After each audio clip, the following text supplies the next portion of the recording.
Hello नमस्कार। तो कैसे हैं आप सभी का स्वागत है आपके अपने यूट्यूब चैनल एकेडमी उत्थान में। और मैं हूं श्रेया राज। तो जुड़ जाइए मेरे साथ, क्योंकि आज मैं आपके लिटरेचर पार्ट यानी कि आपके जो रेनबो पार्ट 2 है इंग्लिश के क्लास 12th के, उनके लिटरेचर पार्ट की जो एक एसे है इंडियन सिविलाइजेशन एंड कल्चर, उसके पार्ट 2 लेकर आई हूँ। चूँकि मैं पिछले वीडियो में पार्ट 1 लेकर आई थी, आज मैं पार्ट 2 लेकर आई हूँ इसकी एक्सप्लेनेशन। तो इसी तरह से मैं आपको हर एक पार्ट कराऊँगी, हर एक चैप्टर कराऊँगी, उसकी समरीज कराऊंगी, ऑब्जेक्टिव कराऊंगी, एक्सप्लेनेशन करवाऊंगी और उसके साथ जो भी क्वेश्चन आंसर है मैं सब करवाऊंगी। तो इसीलिए आप जुड़ जाइए मेरे चैनल से, मेरे साथ तैयारी कीजिए, क्योंकि इस बार भी आपको बोर्ड एग्जाम्स में हाईएस्ट नंबर 95+ लाना है। तो इसीलिए अगर आप मेरे चैनल पे नए हैं तो चैनल को सब्सक्राइब करना मत भूलिएगा और साथ ही बेल आइकन को प्रेस कर दीजिएगा और वीडियो को अंत तक देखिए। अगर अच्छा लगे तो लाइक ज़रूर कीजिएगा और कॉमेंट करके ज़रूर बताइएगा कि आपको ये क्लास कैसा लगा और इस पे क्या कुछ नया करना चाहिए। क्योंकि मैं हमेशा अपने हर वीडियोस में मैं कहती हूँ स्टूडेंट्स से कि आप अपनी राय ज़रूर दें कि आपको क्या पढ़ना है, आप इस पे और क्या क्या चाहते हैं। तो इसी तरह से आप भी कमेंट करके बताएं कि क्या इम्प्रूव करना है और इसमें आपको क्या क्या पढ़ाऊँ। तो चूँकि मैं बता दूँ कि पिछले पार्ट में मैंने इंडियन सिविलाइजेशन एंड कल्चर का फर्स्ट पार्ट बताई थी आपको, जिसमें कि मैंने महात्मा गांधी के बारे में बताई थी। इसके अलावा जो बेसिक चीज़ें थी, जैसे कि इसका मेन पार्ट क्या है, इस ऐसे का ये किससे लिया गया है और इसमें क्या मेन किस पे फोकस किया गया है, किन बातों पर, तो ये सब मैं आपको बताई थी। और उसके बाद मैंने कुछ पार्ट का एक्सप्लेन भी किया था। तो मेनली अभी एक्सप्लेन करने में टाइम लगेगा क्योंकि लंबा सा चैप्टर है। तो समरी और ऑब्जेक्टिव्स और क्वेश्चन आंसर में तो कोई टाइम नहीं लगने वाला, ये तो एक दिन का काम है। तो मैंने एक्सप्लेन करने का है, लेकिन एक्सप्लेन आपको ज़रूर सुनना है, ज़रूर समझना है। क्योंकि आप जब भी समरीज बनाएंगे या फिर क्वेश्चन आंसर बनाएंगे तो आप ये मत सोचिएगा कि आप रट के कर लेंगे, ऐसा नहीं होगा। आपको समझना बहुत ज़रूरी है। आप जब तक स्टोरी नहीं जानेंगे, उसके अंदर तक नहीं जाएंगे, आपको पता नहीं चलेगा कि आखिर इसका मेन पर्पस क्या है, इसमें क्या लिखा जाए। तो देखिए, उसी के लिए आपके ही और आंसर राइटिंग को इम्प्रूव करने के लिए मैं यहाँ कुछ वर्ड मीनिंग्स लेकर आई हूँ। मेनली 10-10 जब तक ये चैप्टर चलेंगे मैं इससे रिलेटेड 10-10 वर्ड मीनिंग्स डेली लेकर आऊँगी। क्योंकि आप जब भी समरी लिखेंगे या फिर क्वेश्चन आंसर करेंगे या एक्सप्लेन करेंगे तो आपको इन वर्ड मीनिंग्स की बहुत ज़रूरत होगी, क्योंकि आपको रट के नहीं करना। अगर आप चीज़ें रटेंगे तो आपसे कभी पॉसिबल नहीं है 90+ लाना।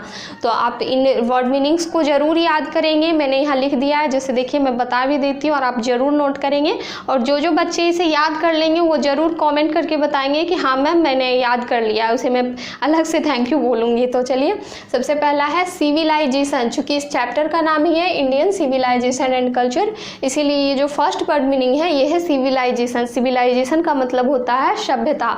उसके बाद दूसरा देखिए क्या है, कल्चर, CULTURE कल्चर। कल्चर का मतलब होता है संस्कृति। फिर इवॉल्व्ड, इवॉल्व्ड का मतलब निकला हुआ या विकसित हुआ। चूँकि आपको यहाँ दिख रहा है कि इवॉल्व में ED लगाया गया है और जहाँ भी ED लगाया जाता है उसका अर्थ होता है कि वो पास्ट टेंस का पार्ट है। चूँकि मैं आप लोगों के लिए ग्रामर भी स्टार्ट कर चुकी हूँ और मैंने टाइम एंड टेंस का फर्स्ट पार्ट भी अपलोड कर दिया है, तो आप लोग ज़रूर देखें, ज़रूर सीखें। क्योंकि ग्रामर से 55% आपके एग्जाम्स में क्वेश्चन आते हैं, तो इसीलिए आपको देखना मस्ट है। आप मेरे चैनल पे जाएं एकेडमी उत्थान पे, वहाँ से ग्रामर के जो पार्ट हैं प्लेलिस्ट भी बनी हुई है, आप ज़रूर देखें। मैं उसी तरह कंटिन्यू बताती जाऊँगी, आपके सारे क्वेश्चन डील कराऊंगी। मैं 50 में 50 ऑब्जेक्टिव्स आपके सही करवाऊंगी। आप बस मेरे साथ जुड़े रहिए, मेरे साथ तैयारी कीजिए। तो देखिए, इवॉल्व्ड V2 पास्ट का, ये पास्ट का रूप है, इसीलिए यहाँ पर निकला हुआ यानी विकसित हुआ, ये भी पास्ट का ही इसमें अर्थ दे रहा है, तो ये ध्यान रखिएगा। उसके बाद एंसेस्टर है। एंसेस्टर का मतलब होता है पूर्वज, यानी कि हमारे जो पूर्वज हैं उनके बारे में। प्रोस्टिट्यूशन, प्रोस्टिट्यूशन का मतलब होता है वेश्यागिरी। उसके बाद वाइस, वाइस का मतलब दुर्गुण। उसके बाद फ्लोरिशिंग, फ्लोरिशिंग का मीन्स होता है विकसित हुआ। आपने अपने फ़ोन में भी देखा होगा, जब आप फिल्टर करते हैं, किसी भी पिक को एडिट करते हैं, फिल्टर करते हैं, तो उसमें फ्लोरिशिंग आता है। तो फ्लोरिशिंग का मतलब है कि आपकी जो पिक्चर की क्वालिटी है उसको विकसित कर देना, यानी उसको बढ़ा देना, तो वही इसका मीनिंग हुआ। अब है स्वॉर्ड्स, स्वॉर्ड्स मीन्स तलवारें। चूँकि यहाँ पर S लगा हुआ है और आप जानते हैं कि जब किसी नाउन में S या ES लगता है तो वो प्लूरल बनता है, मैंने ग्रामर के चैप्टर में आपको पढ़ाया है।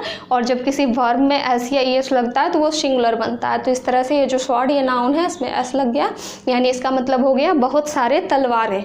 उसके बाद इन्फेरियर है, इन्फेरियर का मतलब न्यूनतर यानी कि बहुत कम।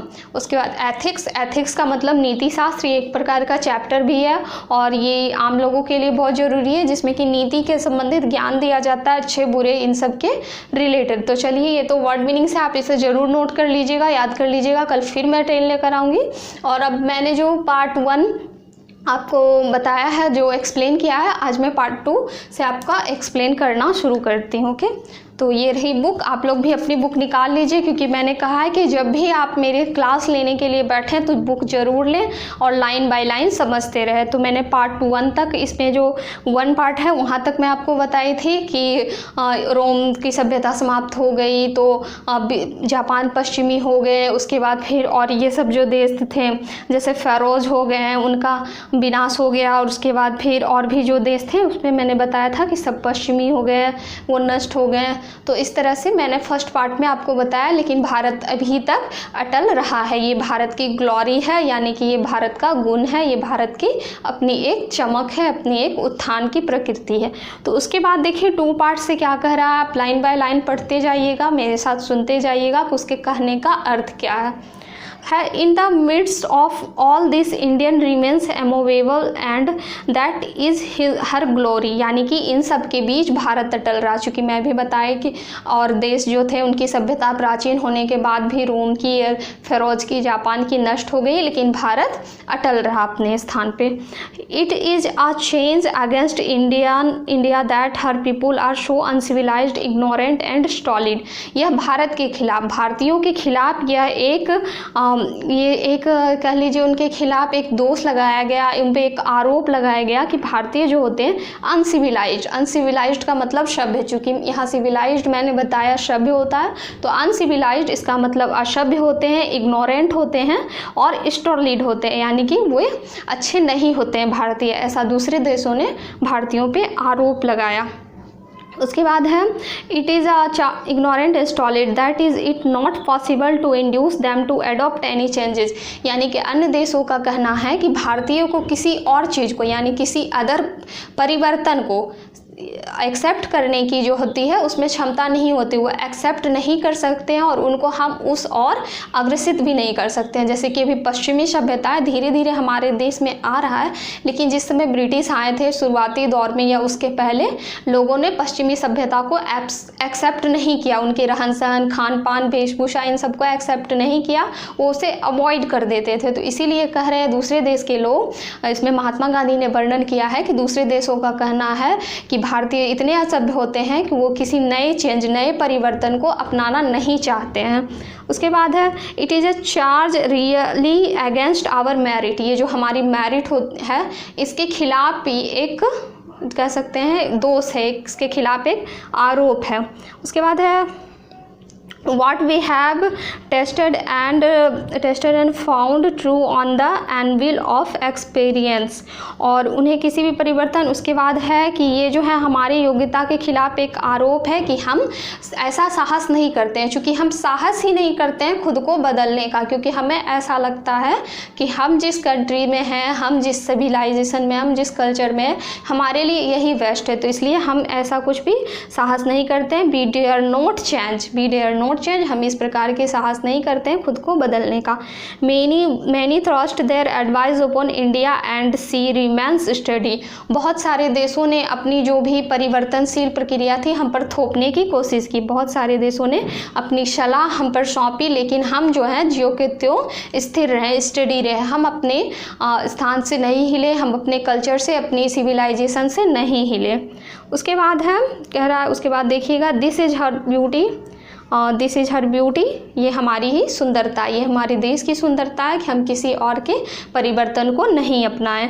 It is the sheet anchor of our hope, और यही हमारी जो उम्मीद है, यही हमारी उम्मीद का आधार है और यही हमारी सुंदरता है, हमारे देश की सुंदरता, और यही हमारी उम्मीद का आधार है कि हम चेंज नहीं होंगे, दुनिया के अदर देश हमें देखकर चेंज हो। जैसा कि आप देखते होंगे कि अभी कुछ वीडियोज़ यूट्यूब पर आए हैं अदर देश के, जैसे अमेरिका को ले लीजिए या फिर इंग्लैंड को ले लीजिए या फिर और भी कंट्री है, तो वहाँ की महिलाएं साड़ी पहनी हुई हैं, कृष्ण पूजा कर रही हैं, नृत्य कर रही हैं। तो इंडिया से जो कल्चर अपनाई है और उनसे यदि बातचीत किया गया, वहाँ की मीडिया ने बातचीत किया कि वो साड़ी क्यों पहनी है, ये तो इंडिया की सिविलाइजेशन है, इंडिया के कल्चर है, तो उन्होंने कहा कि हमें इंडियन सिविलाइजेशन कल्चर बहुत पसंद आया, वहाँ के रहन सहन वेशभूषा बहुत अच्छे हैं। तो इस तरह से हमारे देश का कहना था, महात्मा गांधी का कहना था कि हम नहीं बदलेंगे, हम किसी को देखकर नहीं बदलेंगे, बल्कि हमें देखकर कोई और बदले, हमें देखकर अदर देश बदले। तो वही इसमें कहा जा रहा है कि यही हमारी उम्मीद की मुख्य आधार है और यही हमारी सुंदरता है। अब आप पार्ट 3 में आइएगा और उसे समझने की कोशिश कीजिएगा। Civilization is that mode of conduct which points out to man the path of duty. सभ्यता वह आचरण है, इसमें कह रहा है कि civilization is that mode of conduct, सभ्यता वह आचरण है जो इंसान को कर्तव्य के पथ पे चलाता है, इंसान को पथ ऑफ ड्यूटी यानी कि कर्तव्य के पथ पे अग्रसर करता है। यदि इंसान सभ्य है तो वो अपने कर्तव्यों का पालन जरूर करेगा। आप देखते होंगे कि आपके मोहल्ला में कुछ लोग होंगे असभ्य होंगे, वो आप अपने घर के लोगों की या फिर आसपास के ना तो कोई बात सुनते हैं, ना उनको मानते और ना उन्हें अच्छे बुरे का कोई ज्ञान है। तो इसीलिए सभ्यता इंसान को अपने पथ पर अपने कर्तव्य की ओर अग्रसर करता है, उन्हें अपने कर्तव्य की याद दिलाता है। उसके बाद है कि performance of duty and observance of morality are इसमें मिटा हुआ है कन्वर्टिबल, कुछ शायद होगा टर्म्स इसमें मिटा हुआ है, तो आप देखेंगे क्या लिखा हुआ है। तो ये जो है सभ्यता कर्तव्यों का पालन करता है, परफॉर्मेंस ऑफ ड्यूटी कर्तव्यों का प्रदर्शन करता है, और नैतिकता का पालन परिवर्तनीय नियम है। यानी कि इसमें कहा जा रहा है कि ये जो नैतिकता का पालन करना है ये परिवर्तनीय नियम है। आज हम इस तरह की नैतिकता का पालन कर रहे हैं, किसी और तरह की करेंगे, तो ये एक प्रकार का परिवर्तनीय नियम है। उसके बाद है to observes morality is to attain mastery over our minds and our passions. यानी कि ये जो नैतिकता का पालन करना, हमारे नैतिकता का पालन करना, किसी और की कही हुई बातों पर हमारे मन और हमारे मस्तिष्क पे एक स्वामित्व है। इसमें बताया जा रहा है कि एक स्वामित्व है हमारे मन पे, हमारे मस्तिष्क पे नैतिकता का पालन करना किसी अदर की बातों में आके। तो ये जो स्वामित्व का मतलब होता है कि कह लीजिए तो एक तरह से गुलाम कर देना, यानी कि अपना अधिकार जमा लेना। स्वामित्व का मतलब होता है कि अधिकार जमा लेना। तो मेरे मन मस्तिष्क पे किसी और की नैतिकता का पालन करने का जो प्रेशर आया है, ये हमारे मन मस्तिष्क पे स्वामित्व जमा लेता है, ये ऐसा कहा गया है। So doing we know ourselves, इसलिए हम खुद को जानते हैं। The Gujarati equivalent for civilization means good conduct. Gujarati में सभ्यता का मतलब होता है अच्छा आचरण। ये एक ऑब्जेक्टिव के तौर पे भी क्वेश्चन आ सकता है, इसे ध्यान रखेंगे कि सभ्यता, गुजराती में जो सभ्यता का मीन्स क्या होता है, तो गुड कंडक्ट यानी कि अच्छा आचरण। गुजराती में सभ्यता का मतलब अच्छा आचरण होता है। उसके बाद आप 4th पार्ट से देखेंगे, if this definition be correct then India as so many writers have shown has nothing to learn from anybody else and this is as it should be. यानी कि यदि यह परिभाषा सही है, इंडिया के बारे में जो यह परिभाषा है यह सही है कि भारत जैसे कि इतने सारे लेखक यहाँ दिया हुआ है, राइटर्स हैव शोन, इतने सारे लेखकों से पता चलता है, has nothing to learn from anybody else and this is the should be. यानी कि हमें इतने सारे लेखकों से पता चलता है कि हम किसी अदर देश से हमें सीखने की ज़रूरत नहीं, हमें अदर कंट्री से कुछ भी सीखने की ज़रूरत नहीं, हम खुद में ग्रेट हैं, हम खुद में महान हैं, हम बहुत अच्छे तरीके से चल सकते हैं, अपने देश को चला सकते हैं जैसा कि होना चाहिए। And this is it should B, जैसा कि होना चाहिए हम वैसे हैं, अपने देश के लिए, अपने समाज के लिए बिल्कुल अच्छे हैं और हमें किसी और से सीखने की ज़रूरत नहीं है। उसके बाद 5th पार्ट पे आ जाइए। We notice that mind is a restless bird. Mahatma Gandhi का कहना है कि हमने नोटिस किया है, हमने देखा है कि mind is a restless bird, यानी कि हमारा जो माइंड होता है, हमारा जो मस्तिष्क होता है वो एक बेचैन पक्षी है, वो एक बेचैन पक्षी है। इस पक्षी को जैसे कि चैन नहीं है किसी भी चीज़ में, बेचैन पक्षी है। The more it gets the more it wants, यानी कि जितना वो चाहता है, द मोर इट गेट्स, जितना वो पाता है उससे ज़्यादा अधिक वो चाहता है। हमारा माइंड इतना रेस्टलेस है है कि जितना हमें मिल जाता है हम उसमें संतुष्ट नहीं रहते, उससे अधिक हम चाहते हैं, उससे अधिक चाहते हैं। एंड स्टिल रिमेन्स अनसेटिस्फाइड, और तब भी असंतुष्ट होते हैं। यानी कि हमें जितना मिलता है, जितना हम चाहते हैं उससे अधिक हमें मिलता है जो भी, और फिर भी हम असंतुष्ट होते हैं। The more we indulge in our passions the more unbridled they become, यानी कि और तब भी संतुष्ट है, और जितना अधिक हम अपनी भावनाओं यानी कि अनब्रिडल्ड दे बिकम, यानी कि जितना हम अपनी भावनाओं में लिप्त होते जाते हैं हम उतना ही बेलगाम होते जाते हैं। बेलगाम होने का मतलब कि हम अपने मस्तिष्क के बारे में जितना सोचते हैं, ये सोचते हैं कि हमें अधिक से अधिक बस लेते जाना है, तो हम उतना ही अधिक बेलगाम होते जाते हैं। और our ancestors therefore set as limit to our indulgence, इसीलिए हमारे जो पूर्वज हैं, हमारे पूर्वज ने एक सीमा निश्चित की है, एक सीमा निर्धारित की है। they saw that happiness was largely a mental condition, और उन्होंने देखा है कि ये जो खुशी होती है ये एक मेंटल कंडीशन होती है, एक पागलपन होता है। इसीलिए उन्होंने एक सीमा निश्चित कर दी है कि हमें एक हद तक ही खुश होना है, एक हद तक ही दुखी होना है, और हमें एक हद तक ही आगे बढ़ना है। इसमें देखिए जो एक लाइन आया है कि हमारे पूर्वजों ने हमारे लिए एक सीमा निश्चित की है, उससे पहले का एक लाइन आया था कि our passions the more unbridled they become, यानी कि हम जितना अधिक अपनी भावनाओं में बंधे जाते हैं, जितना अधिक हम चाहते हैं उससे हमें जितना मिलता है उससे अधिक चाहते हैं। तो इसी पे मैं आपको एक एग्जांपल देती हूँ। अभी एक लेटेस्ट में ही मूवी नहीं, उसे सीरीज कह सकते हैं, अनअकैडमी ने प्रेजेंट किया, आपने देखा भी होगा। एस्पायरेंट्स है, TVF एस्पायरेंट्स, जिसमें कि एक लास्ट में एक पोएम है, उसे आप देखिएगा। बहुत अच्छी सीरीज है, और मैं तो कहूँगी कि उसे ध्यान से देखिए क्योंकि उसमें बहुत चीज़ें सीखने के लिए है। मैं आपको ये सलाह दे रही हूँ कि ज़रूर देखिएगा। वैसे तो टीचर्स कहते हैं बच्चों पढ़ो, आपको मूवी नहीं देखना है, टीवी नहीं देखना है, पर आप उसे देखिएगा। TVF एस्पायरेंट्स की बहुत अच्छी है, उसमें बहुत चीज़ें आपको सीखने को मिलेगी, आप व्यवहारिक जीवन से जुड़ी हुई।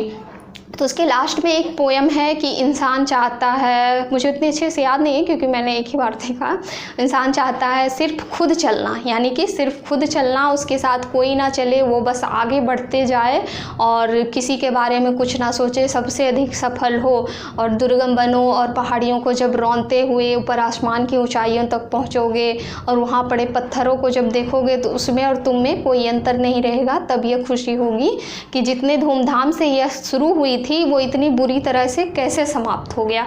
यानी कि उस पर साफ कहने का मतलब है कि इंसान की जो चाहत होती है, जो कि यहाँ वर्णन किया गया इस बुक में, वो और चाहने के पीछे इतना पागलपन आ जाता है, इतना अधिक भाग जाता है कि वो कुछ भी नहीं देखता है कि उसे और किससे साथ लेकर चलना चाहिए और उसकी सफलता असफलता किसके साथ बांटनी, वो सबको छोड़कर वो बस चलता जाता है। तो इसीलिए हमारे जो पूर्वज थे उन्होंने एक सीमा निश्चित कर दी कि हमें इतना ही खुश होना है, इतना ही दुखी होना, हमारी मानसिक स्थिति को निश्चित कर दिया। तो आज तो मैं पार्ट 5 तक पढ़ाई, गर्मी बहुत ज़्यादा अधिक है तो मैं पार्ट 6 से जल्द ही आपको करा दूंगी। तो आज ये आप ज़रूर याद कर लीजिएगा, मैं जल्द ही एक्सप्लेन कर दूंगी, समरीज भी सब कुछ करवा दूंगी आपको। तो चलिए आज के लिए तो इतना ही। ज़रूर कमेंट करके बताइएगा कि आपको कैसा लगा ये वीडियो, और पार्ट 1 भी ज़रूर जाकर देख लीजिएगा। ग्रामर का भी मैंने स्टार्ट कर दिया तो उसे भी देख लीजिएगा, और अगर चैनल पर नए होंगे तो चैनल को ज़रूर सब्सक्राइब कर लीजिएगा, लाइक कर लीजिएगा। चलिए अभी पैंडेमिक के टाइम में घर पे रहिएगा, सुरक्षित रहिएगा, अपने और अपने परिवार का ख्याल रखिएगा। जल्द ही कल फिर मिलेंगे हम, तब तक के लिए जय हिंद, धन्यवाद।